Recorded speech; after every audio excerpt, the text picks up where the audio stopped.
Laging masaya yung mga inaugurasyon sapagkat ito ay panahon ng kumbaga ang ating ipinagdiriwang ay tagumpay. Naidaos na ang proyekto.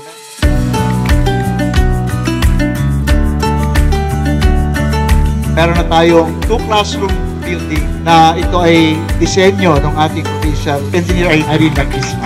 Masaya ito sapagkat meron tayong makikinabangang classroom na alam ko laging kulang yung classroom sa ating mga paaralan, no? Dahil madami ang ating kabataan, kailangan lahat makapag-aral.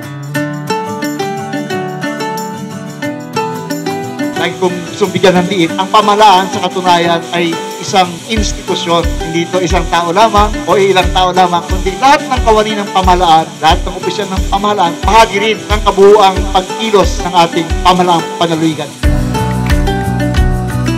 Mapasalamat ako na meron tayong ganitong okasyon, sinayaan, bagong building upang sa pagdating ng mga araw, sa paglipas ng panahon, ay lalong maraming kababayan tayo ang makinabang dito at pagmulan ito ng marami pang kabutihan. So congratulations sa lahat ng may kinalaman sa pagtatapos ng proyektong ito at sa inyong lahat, salamat sa inyong presensya, matamang salamat, all the best, Kalindong Tanan.